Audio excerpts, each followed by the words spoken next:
I'd like to start by first telling you about the organization of notes. Now I feel that the syllabus which we have got, the UPSC syllabus, is our guiding light. इसीलिए एक UPSC syllabus की copy मैंने अपने study table पर हमेशा रखी. उसके साथ ऑर्गेनाइजेशन ऑफ नोट्स एक दूसरा पॉइंट है जिस पे आपको सबसे ज़्यादा काम करने की ज़रूरत है, क्योंकि मैंने भी यही किया. अपने नोट्स को मैंने अपने सिलेबस को अलग अलग टॉपिक्स में हम डिवाइड जैसे कर लेते हैं वैसे डिवाइड किया और हर टॉपिक को मैंने एक अलग फोल्डर बनाया. तो उससे रिलेटेड जो भी मुझे एडिटोरियल कहीं न्यूज़पेपर में या कहीं इंटरनेट पे ऑनलाइन मैंने उसके बारे में पढ़ा, तो वो सारा मटेरियल मैंने उस एक फ़ोल्डर में डाल दिया. तो एक ये चीज़ है कि अपने नोट्स को आप अच्छे से ऑर्गेनाइज़ करें. मैंने कोशिश की कि मैं खुद अपने नोट्स रेफरेंस बुक से बनाऊं, क्योंकि जब मैं खुद उसको लिख लेती थी तो जो अंडरस्टैंडिंग है वो मेरी बेटर हो जाती थी. तो खुद के नोट्स पे मैंने खुद नोट्स बनाने की ज़्यादा कोशिश की. इसके अलावा करंट अफेयर्स बेस्ड स्टडी, इस पे भी मैं थोड़ी सी बात करना चाहूँगी आपसे. मैंने ये किया कि क्योंकि ज़्यादा ह्यूमैनिटीज़ का बैकग्राउंड नहीं था, तो जो भी करंट अफेयर्स पे मैं पढ़ती थी, जैसे कई बार कोई इम्पॉर्टेंट न्यूज़ जो है, जैसे इलेक्शन है, प्रेसिडेंशियल इलेक्शंस हैं, तो उस पर बहुत सारे आर्टिकल्स आप देखोगे कि न्यूज़पेपर में आते हैं. वहीं से मैंने एडिटोरियल्स के नोट्स बनाए, उनको इकट्ठा किया और करंट अफेयर्स से ही मैंने कोशिश की कि पेपर 2 यानी GS 2 और GS 3 की मैक्सिमम प्रेपरेशन मैं कहूँगी कि मैंने न्यूज़पेपर्स, आर्टिकल्स ऑनलाइन जो आपको मिल जाएंगे, अच्छे आर्टिकल्स अच्छी वेबसाइट्स के, न्यूज़पेपर्स के, वहाँ से मैंने कोशिश की कि GS 2 और GS 3 के आंसर्स मैं वहाँ से कवर कर सकूँ. बाकी GS 1 में तो काफ़ी पार्ट जो है स्टैटिक है, जैसे हिस्ट्री, जियोग्राफी, वर्ल्ड हिस्ट्री, तो इसके लिए स्टैंडर्ड बुक्स ही मैंने रेफ़र की थी. नेक्स्ट चीज़ जो मैं आपसे शेयर करना चाहूँगी और मुझे लगता है कि ये चीज़ बहुत इम्पॉर्टेंट है UPSC के लिए, वो है आंसर राइटिंग. जनरल स्टडीज़ और ऑप्शनल के जो टोटल हमारे रिटन के मार्क्स हैं, वही मार्क्स हैं जो हमें कहते हैं ना आखिर आपको रैंक अच्छी दिलाएंगे. तो आप जैसे मैंने ये किया कि आंसर राइटिंग पे शुरू में बहुत डर लगता था कि आंसर अच्छे से नहीं लिख पा रही हूँ, और क्योंकि इंजीनियरिंग बैकग्राउंड से हूँ तो बस पॉइंट्स में छोटा छोटा लिखने की आदत है. लेकिन जैसे सोशियोलॉजी ऑप्शनल है, आपको डिटेल में सब बताना पड़ता है, और जनरल स्टडीज़ हैं, कुछ डेफिनेशंस रहती हैं, तो मुझे भी शुरू में काफ़ी डर लगता था आंसर्स लिखने से. लेकिन इस डर पे थोड़ा सा मैंने काबू करने की कोशिश की और हर रोज़ एटलीस्ट 1 से 2 आंसर मैंने रोज़ लिखने की कोशिश की. तो ये चीज़ मैंने की, 1-2 आंसर 1-2 मैं रोज़ लिखती थी. और उसके बाद फिर मैंने कुछ टेस्ट सीरीज़ ज्वाइन की, जिसमें मैं हर संडे को कोई एक टॉपिक रहता था जिसको मैं पूरे वीक में पढ़ती थी और वही टॉपिक्स के मैं आंसर्स लिखती थी. तो ये क्योंकि कॉम्पिटिटिव एग्ज़ाम है, आपको 1 या आधा मार्क एक्स्ट्रा स्टील करना है, तो इसके लिए आप कोशिश करें कि अपनी रीडिंग वाइड रखें और आंसर राइटिंग की बहुत सारी प्रैक्टिस करें.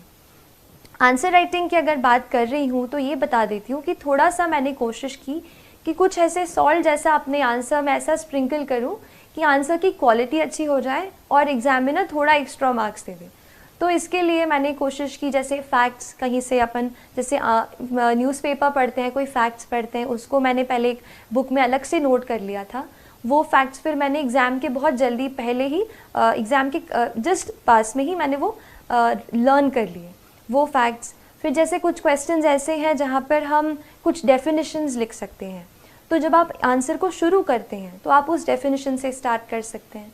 इसके अलावा कुछ कमेटी की रिपोर्ट्स होती हैं, जैसे ARC रिपोर्ट्स होती हैं, या फिर एक और बहुत इम्पॉर्टेंट रिसोर्स जो मैंने बहुत ही ज़्यादा यूज़ किया है वो है नीति आयोग का 3-year action agenda.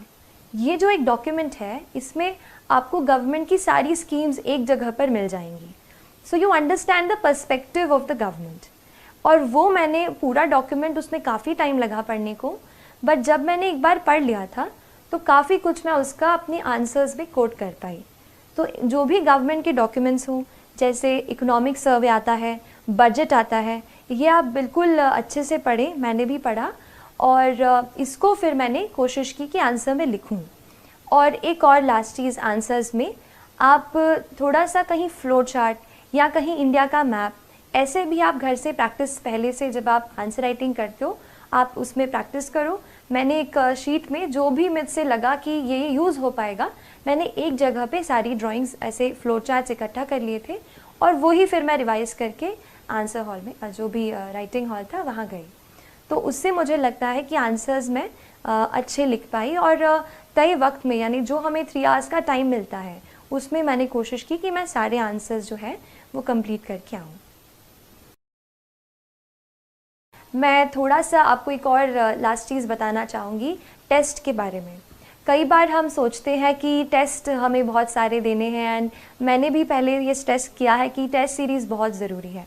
Test series इसलिए इम्पॉर्टेंट हो जाती है क्योंकि हमें घर बैठे ये नहीं पता चलता कि हमारा क्या लेवल है, क्या स्टैंडर्ड है, क्या हम उस तरीके का एग्ज़ाम में परफॉर्म कर पाएंगे। तो ऐसे डाउट्स मुझे भी थे। टेस्ट देके मुझे ये पता चला कि ऑल इंडिया लेवल पर या जो भी आप इंस्टीट्यूट का ले रहे हैं उस लेवल पर आपकी क्या स्टैंडिंग है। तो इसके लिए आप टेस्ट ज़रूर लगाने की कोशिश करें। लेकिन इसमें एक और चीज़ मैं ऐड करूँगी। टेस्ट हम काफ़ी देते हैं, जैसे मान लीजिए प्रीलिम्स का टेस्ट है, हम 100 क्वेश्चंस तो अटैम्प्ट कर लेते हैं लेकिन उसके बाद इतने एग्जॉस्ट हो जाते हैं कि उसको रिवाइज़ ही नहीं करते। ये मत कीजिए। मैंने बहुत जब ये गलती की बाद में रियलाइज़ हुआ कि कई क्वेश्चंस फिर से ऐसे आ गए जो मैंने पहले कर चुके थे पर मैंने उनको पढ़ा नहीं था।